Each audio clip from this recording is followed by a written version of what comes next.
Hello everyone, কি খবৰ আপোনালোক সকলোকে মই মোৰ অন্য এটা ব্লগলৈ স্বাগতম জনাইছো। আশা ৰাখিছো আপোনালোক সকলো বহুত বেছি ভালে আছে। আপোনালোকৰ দোৱা আশীৰ্বাদত মই বাৰু ঠিকই আছো। যোৱাকালি জোৰ পৰা শেষ কৰিছিলো, আজি আকৌ তাৰ পৰা আৰম্ভ কৰিছো। আশা ৰাখিছো যোৱাকালিৰ ব্লগটো সম্পূৰ্ণকৈ চাইছে আৰু আজিৰ ভিডিঅ'টো শেষলৈকে চাব বুলি। ইফালে আপোনালোকক আৰু এটা বস্তু দেখাই দিওঁ ৰ'ব।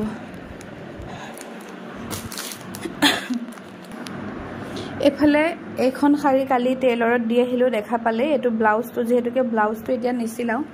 এতিয়া চিলালে পিছত পিন্ধিবলৈ দিগদাৰ হ'ব। এফালে শাড়ী কেইবাখনো লৈছো যদিও এখন শাড়ীহে চিলাবলৈ দিছো, তাকো ব্লাউজটো দিয়া নাই দেই। আৰু এয়া ব্লু কালাৰখন যে দেখিছে এইখন হাজবেণ্ডে দিছে, আৰু যিখন যোৱাকালি টেইলৰত দি আহিলো সেইখন শাহু মায়ে দিছে। আৰু এই পিংকখন যে দেখিছে খুলি দেখাম, এইখন মোক ঘৰৰ পৰা পইচা পঠাইছিলে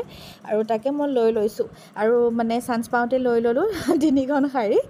আৰু মানে কি একচুৱেলি যেহেতুকে 7 মাহ সোমালে এটা নিয়ম কৰা হ'ব, সেই নিয়মৰ কাৰণেই মোক মানে সকলোৱে দিছে আৰু মৰমত। আৰু কিন্তু পিন্ধিম শাহু মায়ে দিয়াখনহে, যিহেতুকে নিয়মটো আমাৰ ঘৰতে মানে ইয়াতে কৰিব আৰু তেওঁ যিখন দিছে সেইখনহে পিন্ধিম, সেইকাৰণে সেইখনকে চিলাবলৈ দিছোঁ। শাড়ী চিলোৱাৰ ভিতৰত এখন শাড়ী আৰু ব্লাউজটো যিহেতুকে নিচিলাও তাৰ কাৰণে এটা এক্সট্ৰা ব্লাউজ আনিছোঁ। তাৰ মানে ধৰি লওক ঈদৰ কেইদিনমান নহয়, ঈদৰ 2-3 দিন পিছতে সেই নিয়মটো যিহেতুকে কৰা হ'ব, আৰু সেইকাৰণে আমি ঈদৰ বজাৰ কৰোঁতেই তাৰ একেবাৰে সকলো মানে সেই নিয়মৰ যিখিনি বস্তু প্ৰয়োজন হ'ব ধৰি লওক, সেই গোটেইখিনি বস্তুৰ বজাৰ কৰি লৈ অহা হৈছে। আৰু তাৰ লগতে এই শাড়ীকেইখনো লৈ ল'লোঁ। আৰু শাড়ীকেইখন মানে মই এতিয়া নিচিলাওঁ, গ্ৰীণখন চিলাইছোঁ আৰু তাৰে ব্লাউজটোও থৈ দিছোঁ। কাৰণ ধৰি লওক এতিয়া মোৰ বডিটো বহুত ডাঙৰ হৈ গৈছে ন, কিন্তু মানে পিছলৈ তেতিয়া চিলালে তেতিয়া মই পিন্ধিব পৰাকৈ চিলাব পাৰিম, কিন্তু এতিয়া চিলালে পিছলৈ নিমিলিবও পাৰে। সেইকাৰণে মই তাৰ লগত এটা এক্সট্ৰা ব্লাউজ লৈ আহিছোঁ পিন্ধিব পৰাকৈ। আৰু বাকী এই দুখন শাড়ী এতিয়া থৈ দিম, পিছত চিলাম আৰু যেতিয়া মই পিন্ধিম বুলি ভাবিম তেতিয়া চিলাই ল'ম বাৰু। তাৰপিছতে এইখিনিতে সামৰি সুতৰি থৈ দিলোঁ আৰু নিচিলাওঁ যেতিয়া। ঈদ বুলি কি ল'লোঁ দেখাম দেই। একচুৱেলি ঈদ বুলি নহয়, এতিয়া 3rd ট্ৰিমষ্টাৰটো আৰম্ভ হোৱাৰ পৰা মই মানে ষ্ট্ৰেট মেক্সিবোৰ পিন্ধিবলৈ অলপ অসুবিধা পোৱা হৈছোঁ। অকণমান মানে আহল বহল কাপোৰ হ'লে মোৰ ভাল লাগিব বুলি মই ভাবোঁ। সেইকাৰণে এয়া কি কৰিলোঁ, ৰাউণ্ড নেকৰ মানে নাইটিবোৰ পিন্ধি বেয়া পাওঁ, কিন্তু উপায় নাই। এতিয়া ৰাউণ্ড নেকৰ নাইটিবোৰ বহুত ডাঙৰ থাকে, আহল বহল থাকে, সেইকাৰণে মই এয়া 2টা ফ্লৰেল প্ৰিণ্টৰ নাইটি ৰাখি ল'লোঁ। আৰু এইফালে এটা কুৰ্তি ৰাখিছোঁ দেই। কুৰ্তিটো বহুত ডাঙৰ হয়, আহল বহল হয়, মানে এইখিনি সময়ত মই পিন্ধিব পাৰিম বুলি পেলাই ৰাখিছোঁ। যদি চাওঁ ক'ৰবাত গ'লে মেলিলে পিন্ধি যাম, যদি নাযাওঁ বাৰু তেতিয়া পিছতো পিন্ধিব পাৰিম। একদম কটনৰ হয়, বহুত বেছি ধুনীয়া। মোৰ ভাল লাগিলে সেইকাৰণে ৰাখি ল'লোঁ। কেনেকুৱা লাগিছে জনাবচোন দেই। আৰু এই ফ্ৰকটোৰ লিংকটো লাগে বুলি পেলাই মোৰ তাত কমেণ্ট আহিছিলে। লিংকটো মই ডেছক্ৰিপশ্যনত দি দিছোঁ, আপোনালোকে গৈ পেলাই চাব। আৰু দামটো একেবাৰেই কম, যদি প্ৰয়োজন বুলি ভাবে লৈ ল'ব। এইফালে এয়া চাওক, ৰাতি 12টালৈ 15 মিনিট বাকী, 15-20 মিনিট কিবা এটা বাকী আছে। আৰু মই এয়া কি কৰি আছোঁ জানেনে? যোৱাটো ব্লগ যদি চাইছে তেতিয়াহ'লে আপোনালোকে গম পাব। মই কৈছিলোঁ যে মোৰ এয়া আলমাৰী দুটাও ঠিক কৰিব আছে বুলি, মানে কাপোৰ কানি সোপা চেদেলি ভেদেলি হৈ আছে। তাকে ৰাতি দেৰি হৈছে যদিও মানে কৰি লৈছোঁ, যিহেতুকে অহাকালিলৈ ঈদ। এলাহকৈ থওঁতে গোটেই কামবোৰ একেদিনাই কৰিব লগা হৈছে জানেনে? মানে ধৰি লওক মন নোযোৱাকৈ কামবোৰ থৈ দিছিলোঁ, যে মন নাই কাম কৰিবলৈ মন নাই, এনেকৈ থওঁতে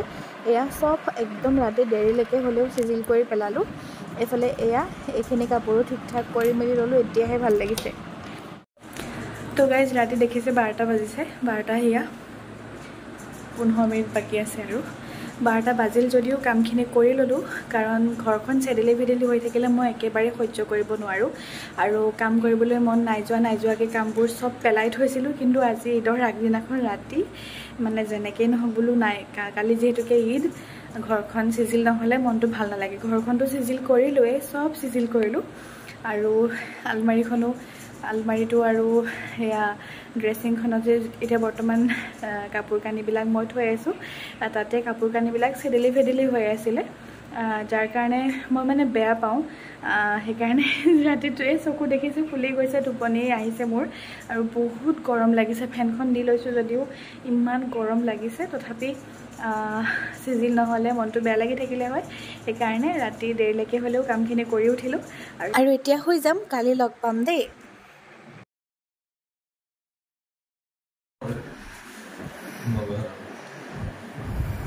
ঈদ মুবাৰক দেৰিকৈ হ'লেও আৰু এতিয়া বাজিছে ৰাতিপুৱা 4টা এতিয়া ফজৰৰ নামাজৰ কাৰণে যাবলৈ ৰেডি হৈ আছে আব্বা আৰু এয়া তেখেত যাব ওলাইছে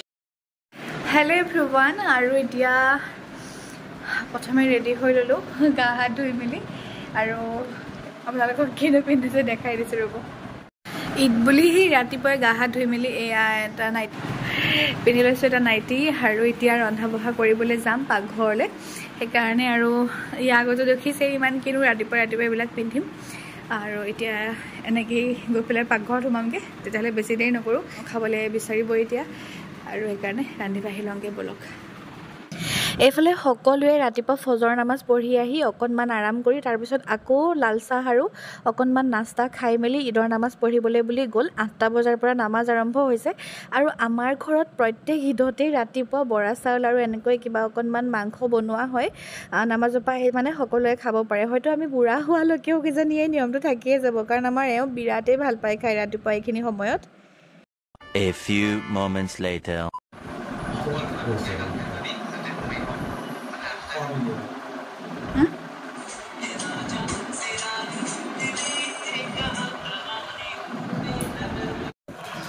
হেল্ল' তো গাইজ একেবাৰে কাম বন কৰি ফ্ৰী হৈ পেলাই আপোনালোকৰ ওচৰলৈ আহিছোঁ আৰু আজি একে ৰাতিপুৱাৰ পৰাই বৰষুণ মানে বহুত বেছি নহ'লেও অলপ অলপকৈ দি আছে তাৰপিছত এওঁলোকে ফজৰ নামাজতে গ'ল আমি তেতিয়াই উঠিলোঁ উঠি মেলি ঘৰখন ঠিক ঠাক কৰিলোঁ একচুৱেলি যোৱাবাৰ ঈদৰ নিচিনা আমাৰ তেনেকুৱা এবাৰ স্পেচিয়েল বেগ মানে ঘৰখন তেনেকুৱা সজোৱা পৰোৱা নাই নৰ্মেল যেনেকৈ থাকে তেনেকৈয়ে ঘৰখন এবাৰ ৰাখিছোঁ খালি কাম বন শেষ হ'ল তাৰপিছত আপোনালোকে জানেই আমাৰ প্ৰত্যেক ঈদতেই আমাৰ বৰা চাউল বনোৱা হয় ৰাতিপুৱা তাৰপিছত লোকেল চিকেন বা এনেকুৱা কিবা কিবি বনোৱা হয় ৰাতিপুৱা সময়খিনিত খাবলৈ ধৰি লওক এই 10টামান বজাত আৰু এতিয়া মোৰ বনোৱা সিজোৱা হৈ গ'ল এতিয়া প্ৰায় 10টামানেই বাজিছে তেওঁলোকে ঈদৰ নামাজ পঢ়ি মেলি আহিলে মানে আহি পোৱাহি নাই বৰ্তমান কাৰণ দাদীৰ ওচৰত সোমাব আব্বা তাতে এখেতো সোমাব তাৰপিছত ঘৰলৈ আহিলে আমি একেলগে সকলোৱে মানে ঈদৰ দিনা ৰাতিপুৱাৰ সাজটো খোৱা হ'ব আৰু তেওঁলোকে ৰাতিপুৱা একাপ ফিকা চাহ খাই মেলি বিস্কুট অকণমানৰ সৈতে নামাজলৈ গৈছে ঈদৰ নামাজলৈ গৈছে তাৰপিছত আমি মই ঘৰখনৰ কাম বন যি য'ত আছিলে কৰি মেলি ৰন্ধা বঢ়াখিনি কৰি মেলি এতিয়া বহিছোঁহি চুলিখিনি শুকোৱা নাই সেইকাৰণে মেলি থৈছোঁ ফেনখন দি পেলাই বাহিৰত বৰষুণ যদিও মানে বহুত বৰষুণ নহয় কৈছে বহুত বৰষুণ আছে কিন্তু কম আছে কিন্তু গৰমটো আছে ফেনখন দি সেইকাৰণে এতিয়া মাকো কৈছোঁ আপুনি অকণমান ৰেষ্ট লওকগৈ আৰু ময়ো তাকে ফেনখনৰ তলত অকণমান বহো বুলি আহিছোঁ আৰু এইবাৰ ঈদটো একেবাৰে বেয়া গৈছে জানেনে তেনেকুৱা একদম বিশেষ তেনেকুৱা একো নাই আৰু কিবা ভালো লাগি থকা নাই মানে ঈদ বুলি যেনেকুৱা এটা ফূৰ্তি মনত এটা মানে ভাল লাগি থাকে সেই ফূৰ্তিটোও লাগি থকা নাই নাজানো কিয় গেলা বতৰ সেইকাৰণেও হ'ব পাৰে আৰু সেয়া অকণমান ভাগৰ লাগিছে তাকে অকণমান বোলো আপোনালোকৰ ওচৰত বহি পেলাই কথাকে পাতোঁ আজি যিহেতুকে ঈদ বুলি তেনেকুৱা বিশেষ একো নাই আৰু তেনেকুৱা স্পেচিয়েল ঈদৰ ভ্লগনো কি বনাম আৰু আজি বোলো কাৰণ ঘৰত এতিয়া এওঁলোকে খাই মেলি মুনমুন বাইহঁতৰ ঘৰলৈ যাব তাতে কুৰবানী আছে তাৰপিছত মা আৰু মই আৰু যদি কোনোবা আহে তেতিয়া বাৰু হ'ব আৰু ৰাবিয়াহঁত আছে বাৰু ঘৰৰ কাষতে তেহেঁতো আহিব তেহেঁতকো মাতিম আমি চবেই মিলি পেলাই ৰাতিপুৱাৰ সাজটো খাম বাৰু আৰু তেনেকুৱা সেয়াই আৰু আজিৰ দিনটো এনেকৈ যাব আৰু যিহেতুকে বতৰ বেয়া ক'তনো যাম কিনো কৰিম তেনেকুৱা বিশেষ একো নাথাকিব ঘৰৰ ভিতৰতে আৰু ঈদটো যাব আৰু তেনেকৈ সেইকাৰণে মন চন ভাল লাগি থকা নাই বাৰু ঈদৰ ভ্লগটো দিয়া মোৰ দেৰিয়ে হৈছে কাৰণ ভ্লগবোৰ এডিটিং কৰোঁতে মোৰ যিহেতুকে সময় লাগিছে মানে কি মোৰ মোবাইলটো ইমান চাই থাকিবলৈ ইমান মন নাযায় যিখিনি সময় চাওঁ সেইখিনি সময় ইনষ্টা ইউটিউবত কিবা এটা চাই মেলি থৈ দিয়া যায় এডিটিং কৰিবলৈ পাহৰি যাওঁ সেইকাৰণে ব্লগবোৰ এডিটিং কৰোঁতে অলপ সময় লাগিছে আৰু মন নোযোৱাৰ কাৰণে চব মানে ৰৈ গৈছে কামবোৰ তো যাওঁতে কেতিয়া পায় আপোনালোকে ঈদৰ ব্লগ ঠিক নাই আৰু যে আপোনালোকে যা যোগাৰবিলাক দেখি আছে যিহেতুকে আপোনালোকে গম পাইছে মোৰ 7 মাহ চলি আছে আৰু আমাৰ 7 মাহত এটা নিয়মো কৰা হয় সেই নিয়ম ভাগো কৰা হ'ব সেই নিয়ম ভাগৰ কাৰণে মানে এতিয়াৰ পৰাই যা যোগাৰ কৰিলেহে হ'ব তো সেই বজাৰ পাতি কৰা সকলোখিনি দেখিছে মই আপোনালোকক কৈছোঁৱেই সেইকাৰণে বজাৰ পাতি কৰা হৈছে আমাৰ সেই 7মহীয়া নিয়মটো কৰিব আৰু জোনাবক মাতি অকণ দোৱাও কৰা হ'ব সেই 7মহীয়া নিয়ম কৰাওঁতে তাৰপিছত মোৰ মাহঁতো আহিব অহাকালি মোৰ মাহঁত আহিব আজি যেহেতুকে ঈদ কালিলে মাহত আহিব আৰু 20 তাৰিখত মোৰ এই নিয়ম ভাগ কৰা হ'ব আৰু আপোনালোকে হাতমহীয়া স্পেচিয়েল ব্লগ পাব বাৰু মানে হাত খোৱা আমাৰ এফালে কেনেকুৱা কি নিয়মত হাত খুৱাই আপোনালোকক সকলোখিনি দেখাম বাৰু দেই আৰু আজি যেহেতুকে ব্লগটোত তেনেকুৱা মানে বিশেষ একো তেনেকুৱা আপোনালোকক মই দেখাব নোৱাৰিলোঁ কিন্তু একেবাৰে শেষত ব্লগটো মই বেছি দীঘলীয়াও নকৰোঁ একেবাৰে শেষত আপোনালোকে সোধা কেইটামান কথা কওঁ হা আপোনালোকে মোক যোৱাটো ব্লগত কমেণ্ট কৰিছে যে মোক কোন ডক্টৰক দেখাই আছোঁ বুলি মই মানে দুটা টাচত আছোঁ এটা আমাৰ গভৰ্ণমেণ্ট যোনখন আমাৰ আজাৰা যোনখন হস্পিটেল মই আজাৰাত থাকোঁতো তো আমাৰ যোনখন আজাৰা হস্পিটেল সেইখনৰ টাচতো আছোঁ কিন্তু একদম স্পেচিয়েলি যদি মই ক'বলৈ যাওঁ মানে মই স্পেচিয়েলকৈ দেখাই আছোঁ ডক্টৰ ধীৰাজ চন্দ্ৰ দাস এতিয়ালৈকে হস্পিটেললৈ বুলি তেনেকৈ যোৱা হোৱা নাই তেখেতে ঘৰত চাই মানে তেখেত বহে কালাপাহাৰৰ সেইফালে ক'ৰবাত বহে মই নাজানো ভালকৈ কিন্তু তেখেতে ঘৰত চাই মই সন্ধিয়া 7টামান বজাত তেখেতৰ ওচৰত যাওঁ যেতিয়া যাব লগা থাকে তেখেতে সন্ধিয়া বহে প্ৰায় 7টামান বজাৰ পৰা ঘৰতে চাই যিহেতুকে গাড়ীগাঁৱত বহে তেওঁৰ ঘৰ গাড়ীগাঁৱত তো মোৰ ঘৰৰ পৰা ওচৰ হয় যাবলৈ সেইকাৰণে মই তেখেতৰ ঘৰত দেখাওঁ আৰু যিবিলাক টেষ্ট কৰিবলৈ দিয়ে মই LCDত কৰি আছোঁ যিখন মালিগাঁৱত আছে সেই তাতে মই LCDত টেষ্টখিনি কৰি আৰু যিখিনি ৰিপৰ্ট থাকে এখেতে তেওঁলোকৰ ঘৰত ছাৰৰ ঘৰত নি পেলাই দেখাই আহে আৰু যেতিয়া মোক মাতে তেতিয়া মই ছাৰৰ ঘৰতে যাওঁ যিটো ঘৰ গাড়ীগাঁৱত হয় তেখেতৰ ঘৰত দেখাই আছোঁ আৰু বাকী সেয়া আপোনালোকে সুধিছিলে ক'ত দেখাইছোঁ কি কথা আৰু আজাৰা হস্পিটেলৰ টাচতো আছোঁ আৰু ইয়াতে মই বেজীকেইটা ইয়াতে লৈ আছোঁ আমাৰ ছাব চেণ্টাৰত দুটা বেজী অলৰেডি মোৰ হৈ গ'ল কমপ্লিট আমাৰ যিটো আশা থাকে নহয় আশাই ফোন মাৰি দিয়ে তাতে মই গৈ পেলাই বেজীকেইটা লৈ ল'লোঁ আৰু আলহামদুলিল্লাহ বেজী কমপ্লিট হৈ গ'ল আৰু আমাৰ ছাব চেণ্টাৰতে লোৱা হৈছে বেজীকেইটা আৰু এটা কমেণ্ট আহিছে যে দুইজনী বাই ভনী একেলগেই প্ৰেগনেণ্ট হৈছে ঠিক আছে এইটো এটা ষ্টৰি এটা আছে আপোনালোকক জনাম কিন্তু প্লেনিং কাৰো নহয় ধৰি লওক মই মোৰ প্লেনিঙত আছোঁ তাইৰ প্লেনিঙত আছে কিন্তু এটা ষ্টৰি আছে যিটো ষ্টৰি আপোনালোকে আজমিনবাৰ মুখেৰেও শুনিবলৈ পাব একেবাৰে শেষত আৰু সেইটো মোৰ মুখেৰেও শুনিবলৈ পাব একেবাৰে শেষত যাৰ কাৰণে আপোনালোকে ৱেইট কৰিব লাগিব 3-4 মাহ আৰু নহয় কেইমাহমান ৰ'ব লাগিব মানে আপোনালোকে ৰ'লে দুয়োজনীৰে ব্লগত গম পাব বাৰু দেই কিন্তু এটা ষ্টৰি আছে কিন্তু মোৰ প্লেনিঙত মই কৰিছোঁ তেওঁৰ প্লেনিঙত তেওঁ কৰিছে কাৰণ মানুহৰ নিৰ্দিষ্টকৈ এটা প্লেন থাকে ন যিকোনো এটা কাম কৰিবলৈ মানুহৰ প্লেন লাগিব সেই প্লেনৰ অনুযায়ী সকলোৱে কাম কৰে তো চবৰে নিজা এটা সময় থাকে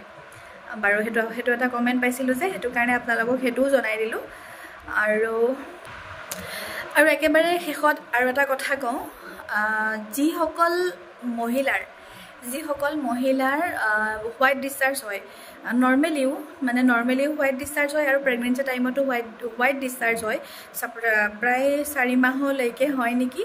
আৰু মোৰ হৈছিল মানে ধৰি লওক প্ৰায় 4 মাহমানলৈকে হৈছিলে নহয় প্ৰায় 4 মাহত সোমাওঁতে হৈছিলে তাকে আৰু মই 3 মাহলৈকে গাখীৰ চাখীৰ এইবোৰ খোৱাই নাছিলোঁ কিয় খোৱা নাছিলোঁ মোৰ মানে সেই প্ৰব্লেমটো আছিলে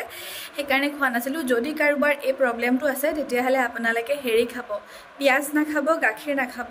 আৰু তামোল নাখাব তামোল খালেও মানে হেৰি খাব চূণ লগাই পেলাই খাব মই তামোল খাওঁ দেই সঁচা কথা মই তামোল খাওঁ কিন্তু মই অকণমান পাণ আৰু তামোল অকণ বেছিকৈ লওঁ পাণ অকণমান লওঁ চূণ নলওঁ কাৰণ চূণ ল'লে মুখখন ৰঙা হৈ যায় আৰু কিবা ডাকাৰ নিচিনা লাগে মই সেইকাৰণে বেয়া পাওঁ সেইকাৰণে নাখাওঁ মই আৰু যিসকলৰ প্ৰব্লেমটো আছে আপোনালোকে কি খাব মই সেইটোও কৈ দিওঁ আপোনালোকে ৰাতিয়ে একমুঠিমান ৰঙা বুটটো ল'ব ৰঙা বুটটো লৈ পেলাই পানীত ভিজাই থ'ব তাতে তাল মিচিৰিটো দিব মই দেখাই আছোঁ দেই এইটো হৈছে তাল মিচিৰি এইটো ভৰ্তি আছিলে মোৰ খাই এইয়া তলত এইকণ পৰি আছেগৈ লাষ্টত এতিয়া সেয়া চাওক এইটো ভৰ্তি আছিলে আৰু যিসকলৰ আছে আপোনালোকে খাই চাব ৰাতিপুৱা খালী পেটত কিন্তু বুটখিনি ভিজাব বুটখিনি প্ৰথমে ধুই ল'ব তাৰপিছত ৰাতিয়ে ভিজাই থ'ব বাতি এটাত হওক গিলাচ এটাত হওক ভিজাই থ'ব একমুঠিমান ৰঙা বুটটো দেই বগা বুট নহয় ৰঙা বুটটো ল'ব তাৰপিছত বাতিত হওক গিলাচত হওক একমুঠি বুট দিব তাৰপিছত অলপ পানী দিব তাৰপিছত তাতে তাল মিচিৰি কেইটুকুৰমান দি দিব দি পেলাই সেই পানীখিনি ৰাতিপুৱা খাই দিব খালী পেটত খাই দিব তেনেকৈ মই কণ্টিনিউ 3 মাহলৈকে খাইছোঁ আৰু সেই মানে ফাৰ্ষ্ট ট্ৰিমিষ্টাৰত মই গাখীৰ চাখীৰ এইবোৰ একোৱেই নাখালোঁ গাখীৰ নাখালোঁ পিঁয়াজ চিয়াজো কমকৈ খালোঁ কিন্তু মই পিঁয়াজ খায়ো ভাল পাওঁ গাখীৰ খায়ো ভাল পাওঁ কিন্তু মই চব ধৰি লওক কিছুমান বোলে কয় নহয় কিবা এটা পাবলৈ হ'লে কিবা এটাতো হেৰুৱাবই লাগিব সেইকাৰণে তো আলহামদুলিল্লাহ মই প্ৰমাণ পাইছোঁ সেইকাৰণে মই আপোনালোকক একচুৱেলি ভিডিঅ'ত কৈছোঁ কথাটো যদি যিসকলৰ আছে এবাৰ ট্ৰাই কৰি চাব ভাল পাব আৰু যিসকলৰ হোৱাইট ডিছচাৰ্জ হয় প্ৰেগনেঞ্চিত হয় বাৰু যিসকলৰ হয় এনেকৈ খাব ভাল হৈ যাব আৰু মোৰ হৈছিলে মই খাইছোঁ মই ভাল পাইছোঁ সেইকাৰণে আপোনালোকক মই জনাই দিছোঁ আৰু গম পালে এগিলাচ পানীত এমুঠি বুট তাতে তাল মিচেৰি দি ৰাতিটো ভিজাই থ'ব ৰাতিপুৱা খালী পেটত খাই দিব কিন্তু বাচিব লাগিব গাখীৰ আৰু পিঁয়াজ আৰু তামোল আৰু মানে সেয়া আৰু কিন্তু গাখীৰ চাহটো খাব পাৰিব কম পৰিমাণে খাব কিন্তু গাখীৰটো একদমেই এভইড কৰি চলিব ভাল হৈ যাব তো গাইজ আজি ভিডিঅ'টো বিশেষ তেনেকুৱা নাই আৰু সেইকাৰণে এটা আপোনালোকলৈ সৰু সুৰা টিপছ এটা আগবঢ়াই আজিৰ ভিডিঅ'টো এইখিনিতে শেষ কৰিছোঁ অন্য এটা ভিডিঅ'ৰ সৈতে পুনৰ লগ পোৱাৰ প্ৰতিশ্ৰুতি আজিলৈ আহিলোঁ বাই বাই